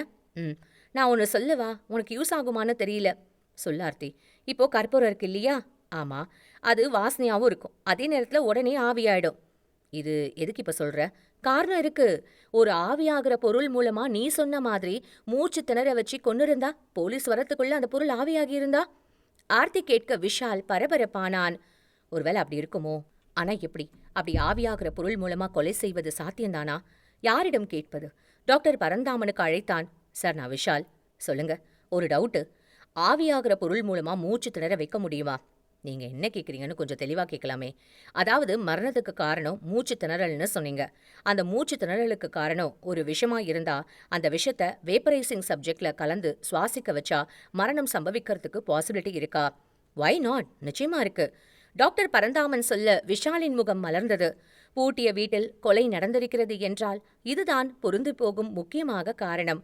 ஆனால் அப்படி என்ன யூஸ் செய்திருக்கிறார்கள் என்று தெரியவில்லை. கற்பூரமா? இருக்க வாய்ப்பு இல்லை. பிறகு எப்படி? யோசித்தவனுக்கு ஒன்றும் புலப்படவில்லை. ஆர்த்திக்கு மீண்டும் அழைத்தான். ஆர்த்தி, ரொம்ப தேங்க்ஸ். எதுக்குப்பா? நீ சொன்னது லாஜிக்கா ஒர்க் அவுட் ஆகும்னு நினைக்கிறேன். எனக்கு பரிசு கிடையாதா? என்ன வேணும் என்னோட ஆர்த்திக்கு? நீதான். நான் தான் உனக்கு ஆல்ரெடி கிடைச்சிட்டேனே. எல்லா ஜென்மத்திலையும் நீதான் வேணும். சரி, இப்போ ஒரு முத்தம் கொடு. நேர்ல வந்து தரேனே. ம். கௌஷிக் என்ன பண்றான்? தூங்குறான். உங்க 2 பேரையும் நான் ரொம்ப மிஸ் பண்றேன். நானும். சீக்கிரமா வரேன். ஓகேப்பா. நல்லா சாப்பிடு, நல்லா ரெஸ்ட் எடு, டென்ஷன் ஆகாத, கூலா யோசி, ஈஸியா சால்வ் பண்ணிடலாம். ஓகேவா? ஆர்த்தி பாசமாய் சொல்ல விஷாலுக்கு நெகிழ்ந்தது. சரி. ஆர்த்தியிடம் பேசிய விஷால் மீண்டும் கேஸ் பற்றி யோசித்தான். ஆவியாகிற பொருட்கள் என்னென்ன இருக்கு? கற்பூரம், நீராவி, ஏதாவது கேஸ்? இதில் ஏதாவது ஒன்றா? இல்லை. இது எதுவுமே இல்லையா? வேறு என்ன ஆவியாகும் பொருள்? யோசித்த விஷால் டிவியை ஆன் செய்ய சோப்பு விளம்பரம் ஓடியது. மற்ற சோப்பு உங்களுக்கு கொஞ்ச நாள் தான் வரும். ஆனா எங்க சோப்பு நிறைய நாள் வரும். ஒரு பெண் சோப்பை காட்டி பேச விஷால் சேனல் மாற்றினான். விஷால் அதிகாலையில் எழுந்தான். ஜாகிங் கிளம்பினான். ஷூவை மாட்டிக்கொண்டு ஜன்னல் வழியாக பார்க்க வானம் இன்னும் முழுதாக விடியவில்லை என்று தெரிந்தது. கோவையில் அதிகாலை காலநிலை மிக குளிராக இருந்தாலும் அதை கொஞ்சம் பொருட்படுத்தாமல் ஓடினான். 1 மணி நேரம் ஓடியவன் ஒரு டீக்கடை முன்பு நின்றான். இஞ்சி டீ சாப்பிட்றீங்களா சார்? ம். சொன்னவன் கவனத்தை ஈர்த்தது அந்த போஸ்டர். மாணவி கற்பழிப்பு வழக்கில் இன்று தண்டனை விவரம். விஷால் அந்த நாளிதழை வாங்கி பார்த்தான். கடந்த மார்ச் மாதம் 15ஆம் தேதி அரசு சமூக நல விடுதியில் 13 வயது மாணவியை அதே விடுதியின் காவலாளி பாலியல் பலாத்காரம் செய்ததாக காவல்துறையால் கைது செய்யப்பட்டார். பலாத்காரத்திற்கு எதிர்ப்பு தெரிவித்த மாணவியை காவலாளி தாக்கியதில் மாணவி கடுமையாக பாதிக்கப்பட்டு மருத்துவமனையில் சிகிச்சை பெற்று வருகிறார். மேற்கண்ட சம்பவத்தில் காவலாளி குற்றவாளி என்று கடந்த சனிக்கிழமை நீதிமன்றம் தீர்ப்பளித்தது. தண்டனை விவரங்கள் இன்று அறிவிக்கப்படும். இந்தாங்க சார். கடைக்காரர் கொடுத்த இஞ்சி டீயை வாங்கிக் கொண்டான் விஷால். அறைக்கு வந்து குளித்து உடை மாற்றி வெளியே வரும் பொழுது அவன் மொபைல் அடித்தது. யார் என்று பார்த்தான். ரத்னகுமார். Good morning Ratnakumar. சொல்லுங்க. Good morning sir. சார், அதே மாதிரி மிரட்டல் வேற யாருக்கு வந்திருக்கான்னு விசாரிக்க சொன்னீங்க. நானும் விசாரிச்சேன். Any development? செத்துப்போன 5 பேருக்கும் மிரட்டல் வந்திருக்கு சார். ஓ, அது மட்டும் இல்லை சார், இன்னொருத்தருக்கும் மிரட்டல் வந்திருக்கு. ரத்னகுமார் சொல்ல விஷாலுக்கு பரபரப்பு அதிகமானது. என்ன சொல்றீங்க? அதாவது மிரட்டல் வந்திருக்கு, ஆள் சாகாம இருக்கானா? ஆமா சார். யார் அது? அவனை நம்ம கஸ்டடியில் வைக்கணும். அவன் பேரு வசந்தகுமார் சார். அவர்கிட்ட நேரா போய் பேசிட்டேன். கூடவே ஒரு கான்ஸ்டபிள் எப்பவுமே இருக்கிறபடி ஏற்பாடும் பண்ணியிருக்கேன் சார். Very good. அந்த வசந்தகுமாரனை நான் என்கொயரி பண்ணணும். Yes sir. வசந்தகுமாரன் 50 வயதில் ஆரம்பத்தில் இருந்தார். உடற்பயிற்சி செய்த உடம்பு. தன் முன் அமர்ந்த விஷாலிடம் கேட்டார். அவனை எப்ப சார் பிடிப்பீங்க? பிடிச்சிடுவோம். எப்ப சார்? நானும் செத்து போறதுக்கு அப்புறமா? அவர் கேட்க விஷால் பதில் ஒன்றும் சொல்லவில்லை. எனக்கு போலீஸ் மேல நம்பிக்கை இல்லை சார். ஏதோ என் வீட்டுக்காரிக்கு விஷயம் தெரிஞ்சு போச்சு. அவ ரொம்ப பதட்டப்பட்டா. அதான் போலீஸ்ல வந்து கம்ப்ளைண்ட் கொடுக்க வேண்டியதா போச்சு. சற்று நேரம் ஒன்றும் பேசாமல் வசந்தகுமாரை உன்னிப்பாய் பார்த்தார். விஷால் கேட்டான். உங்களுக்கு எப்ப மிரட்டல் வந்துச்சு? என்ன சொன்னாங்க? போன வாரம் சனிக்கிழமை. என்ன சொன்னாங்க? வந்தவன் பைத்தியக்கார மாதிரி ஏதேதோ சொன்னான். மர்டர் கன்சல்டன்சி சர்வீசஸ்னு சொன்னான். 1 வாரம் கிரேஸ் பீரியட்னு சொன்னான். வர சனிக்கிழமை என்ன கொன்னுடுவேன்னு சொன்னான் சார். வசந்த்குமார் சொல்ல விஷால் கேலண்டரை பார்த்தான். சனிக்கிழமைக்கு இன்னும் 2 நாட்கள் இருந்தன. உங்களுக்கு பயமா இல்லையா வசந்தகுமாரன்? எனக்கு எதுக்கு சார் பயம்? அவன் மட்டும் திரும்ப என் கையில கிடைச்சா என்ன பண்றதா இருக்கீங்க? என்ன வேணாலும் பண்ணுவேன் சார். அப்போ உங்களுக்கு போலீஸ் மேல பயம் இல்லை? சுத்தமா இல்லை சார். சரி, அதை விடுங்க. உங்ககிட்ட சில கேள்விகள் கேட்கணும். அதுக்கு பதில் சொல்லுங்க. கேளுங்க சார். விஷால் தன் முன்னிருந்த ஃபைல்களிலிருந்து இறந்து போன 5 பேரின் போட்டோக்களையும் எடுத்தான். வசந்தகுமாரன் முன் காட்டினான். இவங்கள தெரியுமா? யார் இவங்க? ஃபோட்டோவை நல்லா பார்த்து சொல்லுங்க. பார்த்துட்டேன். தெரியல. இதுக்கு முன்னாடி மிரட்டப்பட்டு செத்து போனவங்க இவங்க. விஷால் சொல்ல வசந்தகுமாரன் கேட்டார். அப்ப நானும் செத்துடுவேன்னு சொல்ல வரீங்களா? தெரியல, கடவுளோட விருப்பம் எப்படி இருக்குன்னு சொல்ல முடியாது. நீங்க போலீஸ் ஆஃபீஸரா இருந்து இப்படி பேசுறீங்க. உங்ககிட்ட இப்படி தான் பேச வேண்டியதா இருக்கு. ஏன்னா உங்களுக்கு தான் போலீஸ் மேலேயே நம்பிக்கை இல்லையே. விஷால் சொல்ல வசந்தகுமாரன் அயர்ந்தார். அப்ப சரி, பத்திரமா இருங்க. ஒரு கான்ஸ்டபிள் உங்க கூட எப்பவுமே இருப்பார். ஏதாவது ப்ராப்ளம்னா நாங்க இருக்கோம். சொன்ன விஷால் எழுந்தான். அப்பொழுது அவன் பார்வையில் அது பட்டது. ரத்னகுமார் 2 கப் காஃபி வாங்கி ஒன்றை விஷாலிடம் நீட்ட அதை வாங்கிய விஷால் கேட்டான். நீங்க வேல்முருகன் கேஸ்ல 2 நாள் ஹோட்டல்ல கண்காணிச்சேன்னு சொன்னீங்க. அந்த 2 நாள் யார் யார் வந்தாங்கன்னு கம்ப்ளீட் லிஸ்ட் கிடைக்குமா? அதாவது ஹோட்டல் ஸ்டாஃப் உள்பட. உங்களுக்கு அவங்க மேல சந்தேகம் இருக்கா சார்? விசாரிச்சு பார்க்கலாமே. Yes sir. அடுத்த 1 மணி நேரத்தில் ஹோட்டல் உதயத்தின் அனைத்து பணியாளர்களை விசாரணைக்காக காத்திருந்தனர். அவங்கள கூப்பிடவா சார்? ரத்னகுமார் கேட்க, வேண்டாம் என்றாள் விஷால். ரத்னகுமார் திகைத்தார். சார், அந்த 2 நாள்ல வேல்முருகன் ரூமுக்கு போனவங்க யார் யார்? அவங்க மட்டும் போதும். Yes sir. 2 பேரர்கள், ஒரு கிளீனிங் ஸ்டாஃப் முன்னால் வந்தனர். விஷால் மூவரையும் உன்னிப்பாய் பார்த்தான். ஒருவனிடம் கேட்டான். உன் பேர் என்ன? பரணி சார். எத்தனை வருஷமா இங்க இருக்க? 5 வருஷமா சார். வேல்முருகன் செத்துப்போன ரூமுக்கு எத்தனை முறை சர்வீஸ் பண்ண? 2 முறை சார். என்ன சர்வீஸ் பண்ண? அது பரவாயில்ல சொல்லு. ட்ரிங்க்ஸ் வாங்கி கொடுத்தேன் சார். 2 முறையுமா? ஆமாம் சார். உன் வீடு எங்கே இருக்கு? துடியலூர் சார். அடுத்தவனிடம் விஷால் கேட்டான். உன் பேர் என்ன? ஆறுமுகம் சார். நீ வேல்முருகன் ரூமுக்கு எத்தனை முறை போன? செவ்வாய்க்கிழமையோ புதன்கிழமையோ 2 நாளும் சேர்த்து. ஃபுட் சர்வ் பண்ணது நான் தான் சார். நீ அங்கே போகிறப்போ அப்படி எப்படி இருந்தார்? ஏதாவது வித்தியாசமாக ஏதாவது கவனிச்சியா? இல்லை சார், நார்மலாக தான் இருந்தார். உன் வீடு எங்கே இருக்கு? கணபதி இல்லை சார். விஷால் அடுத்து கிளீனிங் ஸ்டாஃபை ஏறிட்டான்.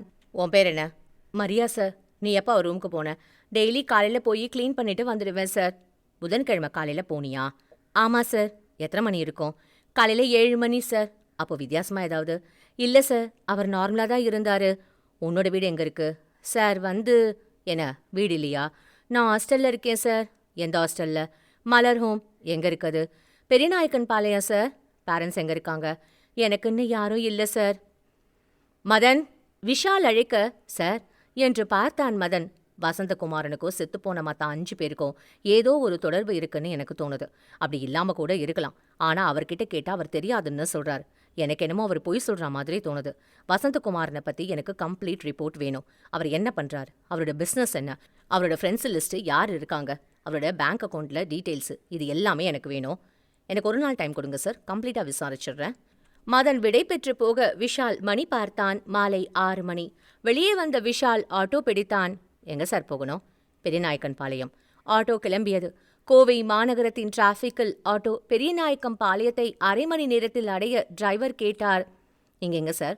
மலரோம். ஆட்டோ அடுத்த 5 நிமிடங்களில் மலரோம் முன்பு நின்றது. இறங்கிய விஷால் உள்ளே நுழைந்தான். யாரு? இன்சார்ஜ் பார்க்கணும். உள்ளே போங்க, வளர்மதி மேடம் இருப்பாங்க. தேங்க்ஸ் சொன்ன விஷால் காரிடாரில் நடந்தான். ஒரு அறை வர, வளர்மதி மேடம் என்றான். நான் தான், உள்ள வாங்க. ஒரு நடுத்தர வயது பெண் சொல்ல விஷால் உள்ளே வந்தான். நீங்க? அவள் குழப்பமாய் பார்க்க தன் ஐடி கார்டை காண்பித்தான். அவள் விஷாலை மரியாதையாக பார்த்தபடி சொன்னாள். உட்காருங்க சார். சொல்லுங்க சார், இங்க மரியான்னு ஒரு பொண்ணு தங்கியிருக்கா? ஆமா சார். ஏதாவது ப்ராப்ளமா? நோனோ. அந்த பொண்ணு எப்படி? பாவம் சார், அவ ரொம்ப அப்பாவி பொண்ணு. பேரண்ட்ஸ் இல்லாம கவர்மெண்ட் ஹோம்ல வளர்ந்த பொண்ணு சார். வளர்மதி சொல்ல விஷால் கேட்டான். இப்ப அந்த பொண்ணு ரூம்ல இருக்கா? இல்ல சார், இன்னும் வரல. எங்க வேலை பார்க்குது அந்த பொண்ணு? ஹோட்டல்களுக்கு ஹவுஸ்கீப்பிங் டியூட்டிக்கு போவா சார். சார், அவ எந்த தப்பு பண்ணியிருக்க மாட்டா. ரொம்ப நல்ல பொண்ணு சார். வளர்மதி சொல்ல விஷால் புன்னகைத்தான். சரி, நான் வரேன். சொன்ன விஷால் வெளியே வரவும் மரியா உள்ளே வரவும் சரியாக இருந்தது. விஷாலை பார்வையில் வாங்கிய மரியாவின் முகம் சட்டென்று மாறியது. அதை கவனித்த விஷால் அவளிடம் கேட்டான். என்ன மரியா, இப்பதான் வரியா? ஆமா சார். உனக்கு டியூட்டி மத்தியானமே முடிஞ்சிடும் இல்லையா? ஆமா சார். ஏன் லேட்டு? அது சொல்ல மரியா, எங்க போயிட்டு வர? விஷால் கேட்க மரியா மௌனமாய் நின்றாள். நான் சொல்லட்டா? அவன் கேட்க மரியா திகைத்தாள். மத்தியானமே டியூட்டி முடிஞ்சு நீ இவ்ளோ நேரம் வரைக்கும் சிட்டியில் இருக்கிற 2-3 ஹோட்டலுக்கு போயிட்டு வந்திருக்க, சரியா? விஷால் கேள்வியில் மரியா அதிர்ச்சியுடன் பார்க்க அவன் தொடர்ந்தான். உதய ஹோட்டல்ல உன்கிட்ட கேள்வி கேட்குறப்போ நீ இயல்பா இல்லை. ஏதோ தப்பு பண்ணிட்டு தடுமாறுற மாதிரி எனக்கு தெரிஞ்சுது. அதனால உன்னை ஃபாலோ பண்ணுறதுக்கு ஒரு கான்ஸ்டபிள் போட்டேன். அவர் ஃபாலோ பண்ணி சொன்னார்.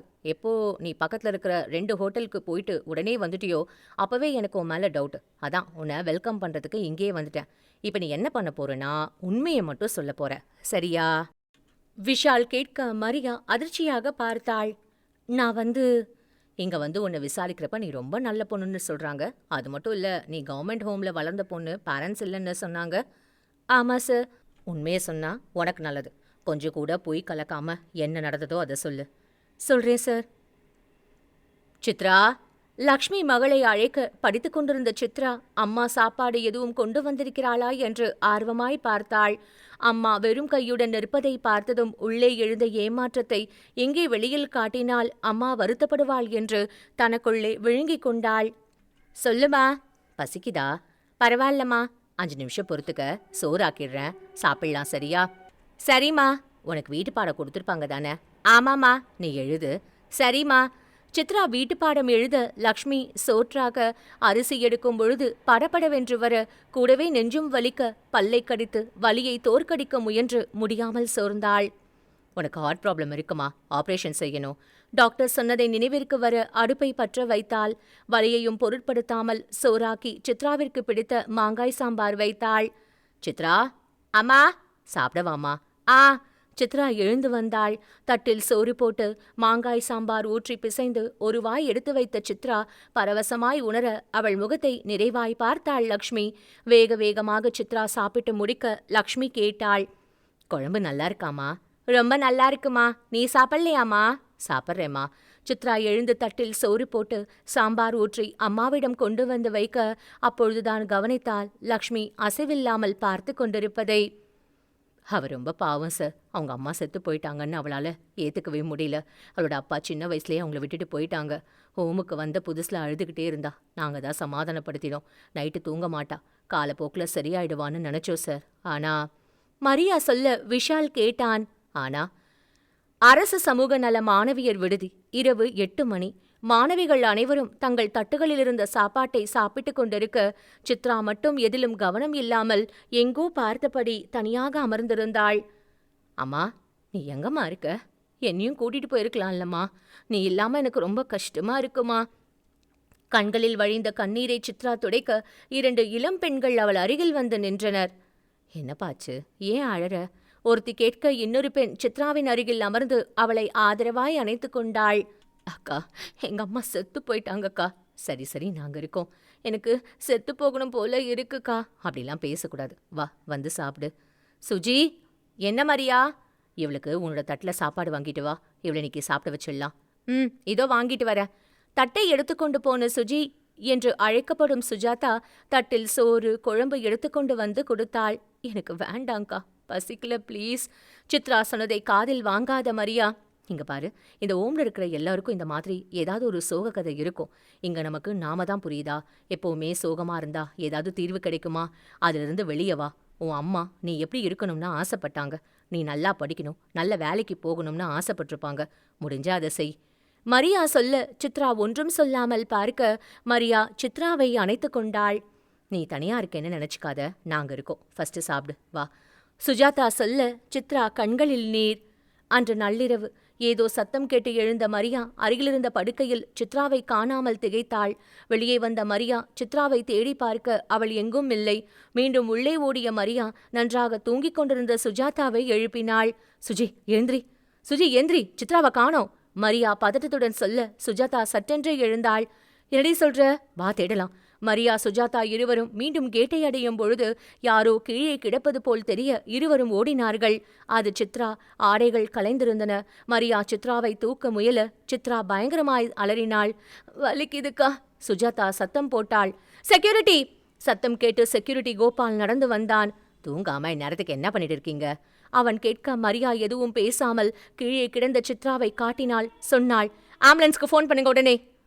நாங்கள் ஹாஸ்பிட்டலுக்கு சித்ராவை கொண்டு போனதுக்கு அப்புறம் தான் தெரிஞ்சது சித்ராவுக்கு காலில் ஃப்ராக்சர்னு. அது மட்டும் இல்லை, அவளை பல பேர் யூஸ் பண்ணியிருந்தாங்கன்னு. மரியா சொல்ல விஷால் அதிர்ந்தாள். நீ சொல்றது உண்மை சார். எங்களுக்கு ரொம்ப அதிர்ச்சியாக இருந்துச்சு. என்ன நடந்துச்சுன்னு அவளுக்கு மயக்க தெளிஞ்சு சொன்னதால் தான் எங்களால் தெரிஞ்சுக்க முடியும்னு காத்திருந்தோம். அவ சொன்னா. சுஜி, சித்ராக்கு மயக்கம் தெளிஞ்சிடுச்சு, வா போய் பார்க்கலாம். மரியா சுஜாதா இருவரும் சித்ராவின் அருகில் போய் நின்றனர். சித்ரா, நான் மரியா, என்ன தெரியுதா? சித்ராவின் கைப்பிடித்த மரியா கேட்க அவள் மெலிதாய் தலையசைத்தாள். என்ன நடந்துச்சு சித்ரா? வந்து சொல்லு, பரவாயில்ல. அம்மா ஞாபகமா இருந்துச்சு, தூக்கம் வரல, அதான் காரிடாரில் நடந்துட்டு இருந்த. அப்போ சித்ரா காரிடாரில் நடக்க வெளியே மழை பெய்தது. அம்மாவும் தானும் மழையில் நனைந்தது அவளுக்கு நினைவிற்கு வந்தது. அம்மாவின் ஞாபகத்தில் மூழ்கி போனவள் பின்னால் அவன் நின்றிருந்தான். செக்யூரிட்டி கோபால். அவளுக்கு அவன் வரும் சத்தம் கேட்டு விடக்கூடாது என்பதற்காக மிக மெதுவாக நடந்து வந்தவன் அவள் ஏதோ ஒரு உள்ளுணர்வில் திரும்ப தான் தயாராக வைத்திருந்த கட்டையால் அவள் தலையில் தாக்கினான். சித்ரா எதிர்ப்பு காட்டாமல் விழுந்தாள். அவளை தூக்கி தன் தோளில் போட்டுக்கொண்டவன் மழையையும் பொருட்படுத்தாது கேட்டை தாண்டி வெளியேறினான். பலினோ கார் ஒன்று நின்றிருக்க அதை திறந்து பின் சீட்டில் சித்ராவை போட்டவன் டிரைவிங் சீட்டில் அமர்ந்திருந்த பத்மகுமாரை பார்த்து சொன்னான். சார் கவனம், பொழுது விடியறதுக்குள்ள திரும்ப கொண்டு வந்துடுங்க. கண்டிப்பா கோபால், நீ ஒன்றும் கவலைப்படாத, சொன்ன பத்மகுமார் காரை ஸ்டார்ட் செய்தார். ஈச்சனாரி சற்று தள்ளியிருந்த கெஸ்ட் ஹவுஸ் முன்பு கார் நின்றது. பின்சீட்டில் இன்னும் மயங்கி கிடந்த சித்ராவை காமத்துடன் பார்த்தார் பத்மகுமார். அவளை அப்படியே தூக்கி கொண்டு உள்ளே நடந்தார்.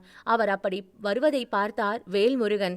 வா நண்பா வா என்று சொல்ல அங்கிருந்த மற்ற 4 பேரும் சிரித்தனர். சித்ராவை படுக்க வைத்த பத்மகுமார் ஃப்ரிட்ஜை திறந்து பிராந்தி பாட்டிலை எடுத்தார். அப்படியே சரிந்து கொண்டார். ஒருவன் சித்ராவை பார்த்ததும் அப்பொழுது ஆர்வம் காட்ட, இரு மயக்கம் தெளியட்டும், அப்பதான் கிக்கு இருக்கும் வேல்முருகன் சொல்ல, சம முருகானி சொன்னபடி சிரித்தார் வசந்தகுமாரன். ஏண்டா நம்ம கோபால் ஓங்கி அடிச்சிருப்பான் போல, இவ விடிற வரைக்கும் மயக்கமாவே இருப்பான்னு நினைக்கிறேன், யாராச்சும் போய் எழுப்புங்க அவளை. வேல்முருகன் சொல்ல வசந்தகுமார் அதுதான் சரி என்றார். ஒருவன் ஜக்கில் நீர் எடுத்து கொண்டு போய் சித்ராவின் முகத்தில் தெளித்தான். அவள் மெல்ல அசைய அங்கே இருந்த மற்றவர்களுக்கு கட்டை விரலை உயர்த்தி காட்டினான். மயக்கம் தெளிந்த சித்ரா தலை இன்னும் வலிக்க தலையை பிடித்து கொண்டாள். பார்வை மசமசப்பாக இருந்தது. யாரோ தன் முன் இருக்கிறார்கள் என்று உணர்ந்தவள் பதட்டமானாள். யாரு? அவள் கேட்க அருகில் இருந்தவன் சிரித்தான். அது தெரிஞ்சு நீ என்ன பண்ண போற? அக்கா, மரியாக்கா. சித்ரா அலற அவன் சிரித்தான். உனக்கு அக்கா வேற இருக்காளா? அவளுக்குமே சீக்கிரம் பூஜை போட்டுடலாம் சொன்னவன் சித்ரா மேல பாய் அவள் கதறினாள். அவள் கதறலை கொஞ்சமும் லட்சியம் செய்யாமல் அவன் எழுந்து வர மற்ற அனைவரும் தயாராக இருந்தனர். சித்ராவின் கதறல் தொடர்ந்து கேட்டுக்கொண்டே இருந்தது. சில மணி நேரங்கள் கழித்த பின், இவ செமையா இருக்கா, இவளை கண்டிப்பா திருப்ப அனுப்பணுமா என்ன? வசந்தகுமாரன் வேட்டியை கட்டிக்கொண்டு கேட்க பத்மகுமார் பதறினான். என்னோட கார்ல நான் தான் இங்க கொண்டு வந்திருக்கேன். ஏதாவது பிரச்சனைனா நல்லா இருக்காது, கொண்டு போய் விட்டுடலாம். பிரச்சனை ஏதாவது வருமா? ஒரு பிரச்சனை வராது, நீ ஒன்றும் கவலைப்படாத. பத்மகுமார் நாராய் கிடந்த சித்ராவை தூக்கி கொண்டு போய் காரின் பின்சீட்டில் படுக்க வைத்தான். மகளிர் விடுதியை நோக்கி காரை செலுத்தினான். அடுத்த அரை மணி நேரத்தில் விடுதியை அடைய தயாராக காத்திருந்த செக்யூரிட்டி கோபால் அவளை தூக்கி கொண்டான். கேட்டை திறந்து உள்ளே சென்று அவளை கொண்டு செல்ல நினைத்த கோபால், மரியா சித்ரா என்று அழைத்தபடி கேட்டை திறக்கும் சத்தம் கேட்டு சித்ராவை ரோட்டில் கிடத்திவிட்டு சத்தமில்லாமல் சென்று தன் அறையில் ஒளிந்து கொண்டான். சித்ரா கண்களில் நீர் வழிய சொல்ல மரியாவள் கையை ஆறுதலாய் பற்றினாள். நாங்கள் போலீஸ்கிட்ட கம்ப்ளைண்ட் பண்ணோம் சார். ஆனால் அந்த கோபால் அவன்தான் ரேப் பண்ணதா குற்றத்தை ஒத்துக்கிட்டு சரணடைஞ்சிட்டான் சார். எங்கள் கம்ப்ளைண்ட்டை யாருமே எடுக்கல சார். அந்த 6 பேரும் என்ன பண்ணாங்கன்னு எங்களுக்கு தெரியல. எவ்வளோ நாள் சார் எங்களுக்காக மற்றவங்க போராடுவாங்கன்னு நாங்கள் காத்துட்ருக்க முடியும்? அம்மாவை எழுந்துட்டு சாப்பிடக்கூட முடியாமல் இருந்த ஒரு பொண்ணை இந்த மாதிரி பண்ணுறதுக்கு எப்படி சார் உங்களுக்கு மனசு வந்துச்சு? எனக்கும் சுஜாதாவுக்கும் மனசு ஆறல சார். ஏதாச்சும் பண்ணணும்னு யோசிச்சோம், ஆனால் என்ன பண்ணுறதுன்னு தெரியல. அப்போதான் ஒரு நாள், நம்ம ஹாஸ்டலுக்கு இனிமேல் லேடி செக்யூரிட்டி தான் வருவாங்களாம் சுஜாதா சொல்ல மரியா அவளை பாவமாய் பார்த்தாள். ஏண்டி என்னாச்சு? இப்போ நம்ம பிரச்சனை என்ன? நமக்கு ஆம்பளை செக்யூரிட்டி வேணுமா இல்லை பொம்பளை செக்யூரிட்டி வேணுமான்னு பிரச்சனையா? நமக்கு ஏதாவது தப்பு நடந்தால் நியாயம் கிடைக்கணும். அந்த நியாயம் நமக்கு கிடைக்காத வரைக்கும் எதுக்கும் அர்த்தம் இல்லை சுஜி. என்ன பண்ணுறது? எனக்கும் கோவமாக தான் இருக்குது. ஆனால் நம்மளால் என்ன பண்ண முடியும்? ஏன் முடியாது? என்னடி சொல்கிற? நம்மளால் மேக்ஸிமம் என்ன பண்ண முடியும்? சட்டப்படி போராட முடியும், அவ்வளவுதானே. சட்டம் நம்மளை கை விட்டுடுச்சுன்னா சரின்னு சும்மா இருக்க வேண்டியதுதான். அப்படிலாம் சும்மா இருந்தா உன்னோட மனசாட்சி உன்னை சும்மா இருக்க விடுதா? இல்லைதான். அதுக்கு நாம் என்ன பண்ண முடியும்? 6 பேர் குற்றவாளிங்கன்னு நமக்கு தெரியும். அந்த 6 பேருக்கும் நாம தண்டனை கொடுக்கணும். நீ சினிமா பார்த்து கெட்டு போயிட்ட. நம்ம கேஸ்க்கு வா. சித்ராவுக்கு நடந்தது நாளைக்கு உனக்கும் நடக்காதுன்னு சொல்ல முடியுமா? இல்லை எனக்கு நடக்காதுன்னு சொல்ல முடியுமா? இல்லை வேற எந்த பொண்ணுக்கும் நடக்காதுன்னு சொல்ல முடியுமா? சொல்லு. சரி, அதுக்கு அவங்களுக்கு எந்த தண்டனையும் கிடைக்கலனா கண்டிப்பாக இன்னும் நிறைய பொண்ணுங்க பாதிக்கப்படுவாங்க. நம்மளால என்ன பண்ண முடியும்? நீ என் கூட நில்லு போதும், மற்றதான் நான் பார்த்துக்கிறேன். என்னடி பண்ண போற? பயமா இருக்கா சுஜி? நமக்குன்னு யார் இருக்காங்க? நாம் என்ன வேணாலும் பண்ணலாம். எனக்கு எந்த பயமும் இல்லை. உன் கூட நான் நிற்கிறேன். நம்ம சித்ராவை தொட்ட நான் இங்கே யாரையும் நம்ம விட்டு வைக்கக்கூடாது. இதனால் நமக்கு என்ன நடந்தாலும் சரி. சரி மரியா, நீ எங்கே ஒர்க் பண்ணுற? உனக்கு தெரியாதா? சொல்லு. அருண் ஜுவல்லர்ஸ். அங்கே தங்க நகை செய்வாங்க தானே? ஆமாம், அவங்க சைனடி வச்சுருப்பாங்க. அதை யாருக்கும் தெரியாமல் கொஞ்சமாக எடுத்துகிட்டு வந்து என்கிட்ட கொடு. அடப்பாவி, திருட சொல்றியா? ஆமாம். சரி, அதை வச்சு நீ என்ன பண்ண போற? ஐடியா இருக்கு. மரியா சொல்ல விஷால் கேட்டான். சைனைடு உங்களுக்கு கிடைச்சதா? ஆமா சார்.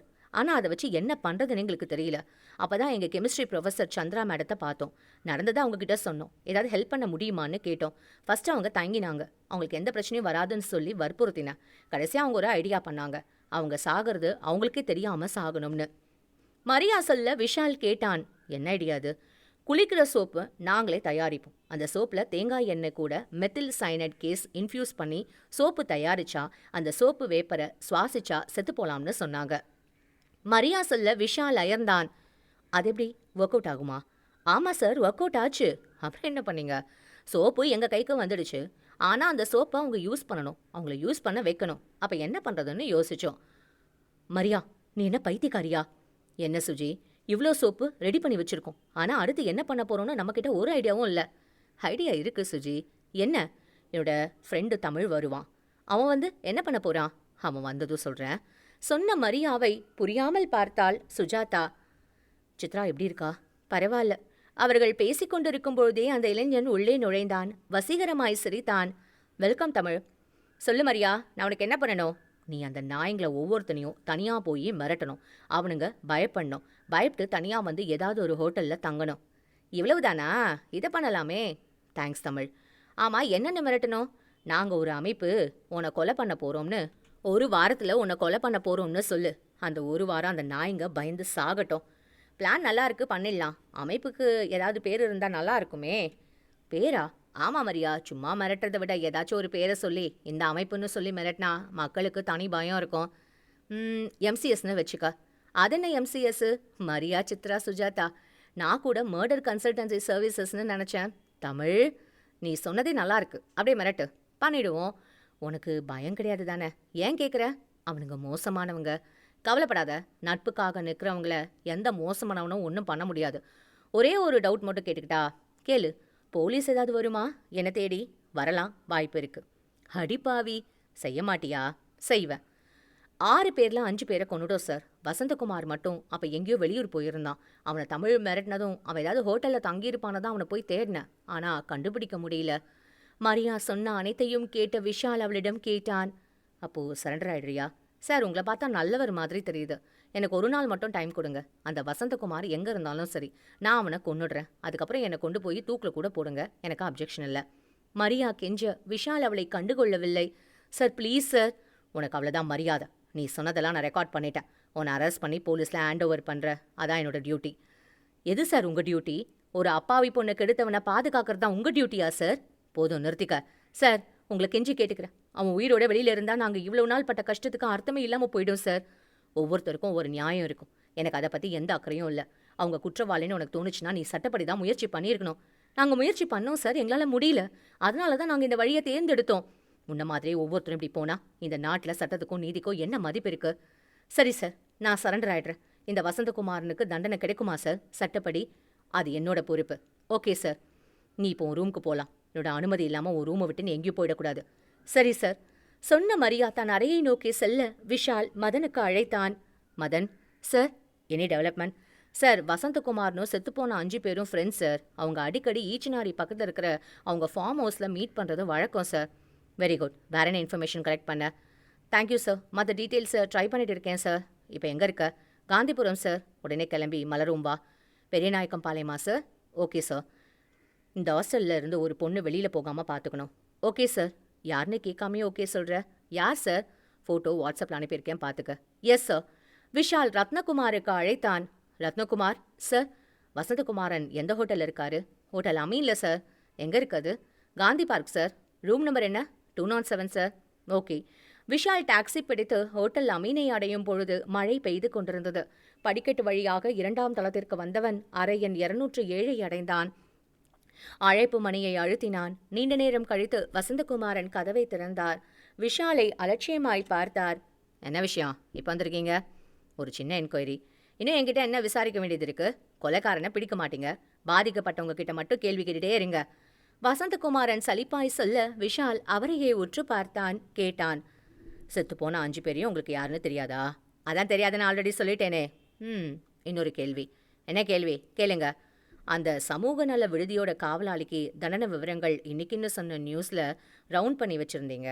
எதுக்குன்னு சொல்ல முடியுமா? விஷால் கேட்க வசந்தகுமாரன் விஷாலை கலவரமாய் பார்த்தார். அது என்று தடுமாறியவர் சற்றென்று சுதாரித்தார்.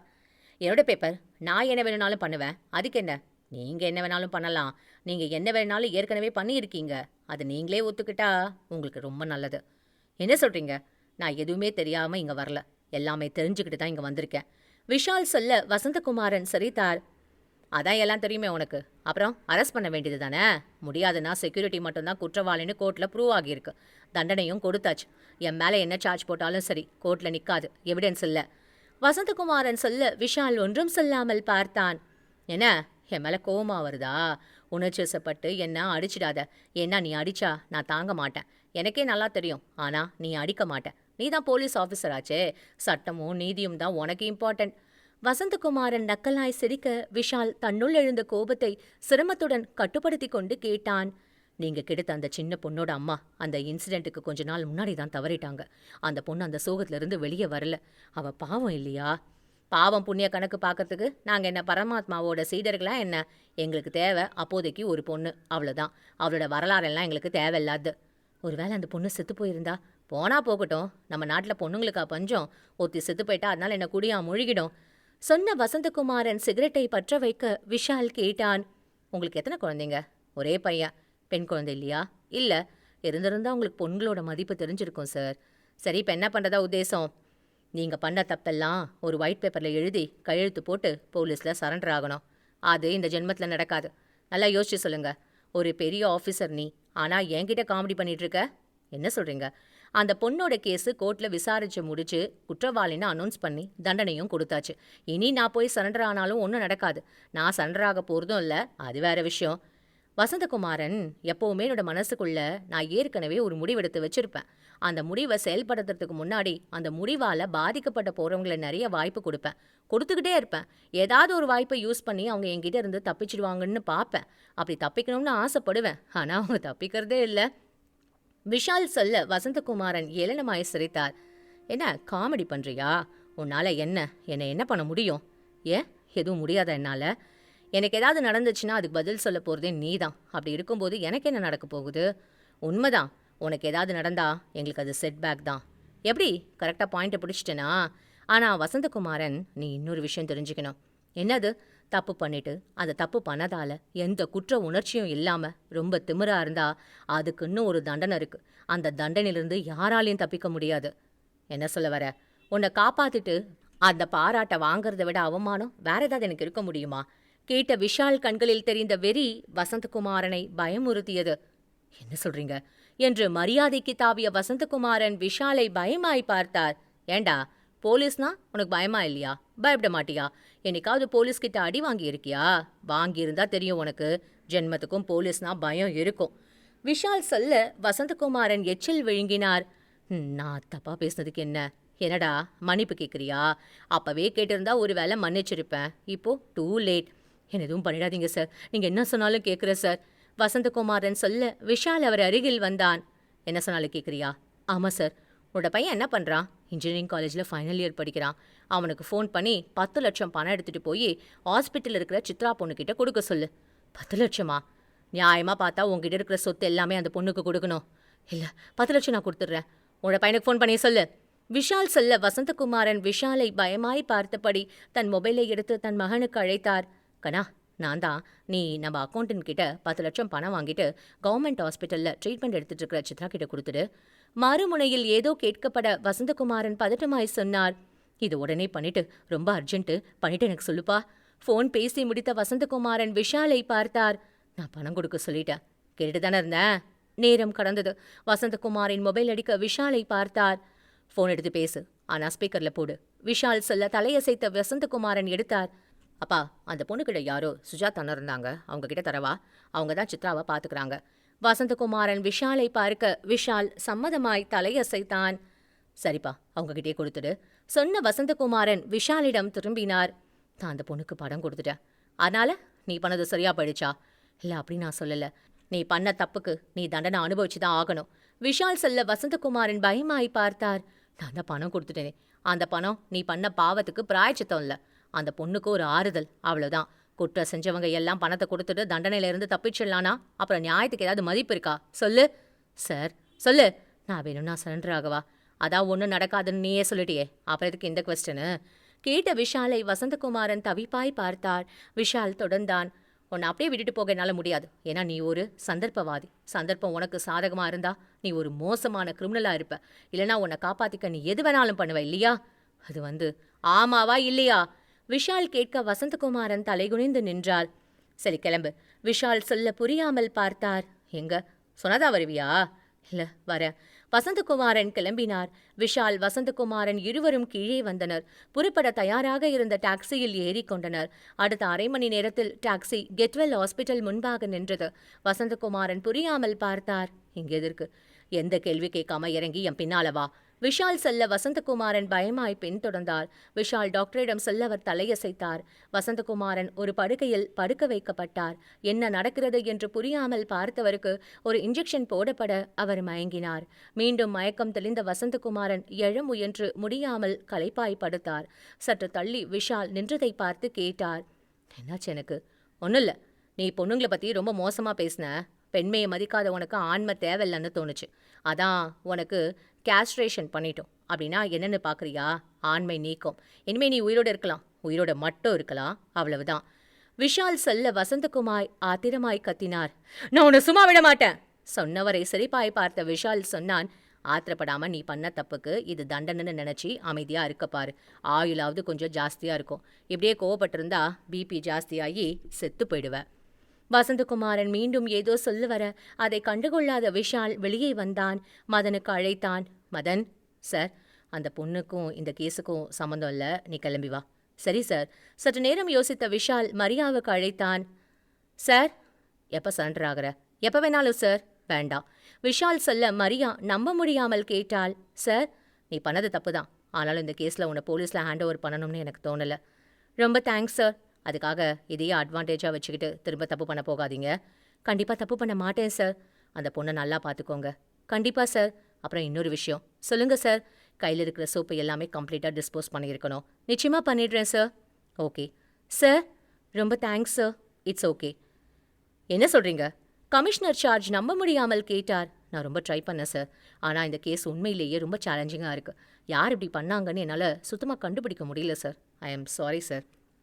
ஆனால் வசந்தகுமாரனை அவங்க கொல்லலை சார். அப்படின்னா அவங்க இனிமே யாரையும் கொல்ல பண்ண மாட்டாங்க. அதை வேணும்னா என்னால் உறுதியாக சொல்ல முடியும் சார். விஷால் சொல்ல கமிஷனர் ஜார்ஜ் புன்னகைத்தார். அப்போ நான் கிளம்புறேன் சார். மறுநாள் காலை அசிஸ்டன்ட் கமிஷனர் சாந்தகுமார் கமிஷனர் ஜார்ஜிடம் கேட்டார். என்ன சார், அவர்கிட்ட கொடுத்த கேஸ் முடிஞ்சிடும்னு சொன்னீங்க, ஆனால் அவர் கிளம்பி போயிட்டாரே. சாந்தகுமார் கேட்க கமிஷனர் சிரித்தபடி சொன்னார். இப்போவும் அதான் சொல்கிறேன். அவன்கிட்ட கொடுத்தா அவன் கண்டிப்பாக கேஸை முடிச்சுட்டு தான் போவான். இப்போவும் கேஸை முடிச்சிட்டான். ஆனால் என்ன, ஏதோ ஒன்று அவனை தடுக்குது. அவனை இன்னைக்கு நேத்தா பார்க்குறேன், இவ்வளோ வருஷமாக பார்க்குறேன். அவன் எப்பவும் ஸ்பெஷல் தான். கோவை ரயில் நிலையம். மதுரை செல்லும் ரயிலில் விஷால் அமர்ந்திருந்தான். மறுமுனையில் ஆர்த்தி உற்சாகமாய் சொன்னாள். இன்னைக்கு கௌஷிக் அப்பான்னு சொன்னா தெரியுமா? விஷால் நெகிழ்ந்தான். மொபைல் அவன் காதில் வெயி. விஷால் மௌனமாய் மொபைலில் சொன்னான். கௌஷிக், அப்பா உன்னை பார்க்க வந்துட்டுருக்கேன். என்ன நேர்களே, கதையை எல்லாரும் ரசிச்சு கேட்டிருப்பீங்கன்னு நினைக்கிறேன். மீண்டும் அடுத்த கதையில் உங்களை வந்து சந்திக்கிறேன். அதுவரை உங்களிடமிருந்து விடைபெறுவது உங்கள் அம்ரிதா.